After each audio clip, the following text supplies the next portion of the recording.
High to all. ఈ శారీ అయితే new శారీయేనండి. 4, 5 times అయితే వాష్ చేశాను. ఈ 4, 5 టైమ్స్ వాషెస్‌కి శారీ కలర్ మొత్తం షేడ్ అయిపోయిందండి.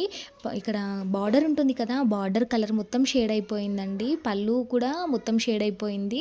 ఈ విధంగా అయితే వైట్‌గా అయిపోయిందండి. అసలు శారీ మనకి యూజే అవ్వదు. ఇంకా ఈ బార్డర్ తప్ప మిగిలిపోయిన క్లాత్ అంతా బానే ఉంది. నేనైతే ఈ ఫ్రాక్ అయితే స్టిచ్ చేస్తే బావుంటుంది కదా! అనైతే ఐడియా వచ్చిందండి. ఇంకా నేను బార్డర్ మొత్తం కట్ చేసేసాను. పళ్ళు కూడా కట్ చేసేసానండి. ఇంకా మిగిలిపోయిన క్లాత్ ఉంటుంది కదా! ఇంకా లైనింగ్ అయితే తీసేసుకొని ఇలా ఫ్రాక్ అయితే స్టిచ్ చేస్తున్నాను.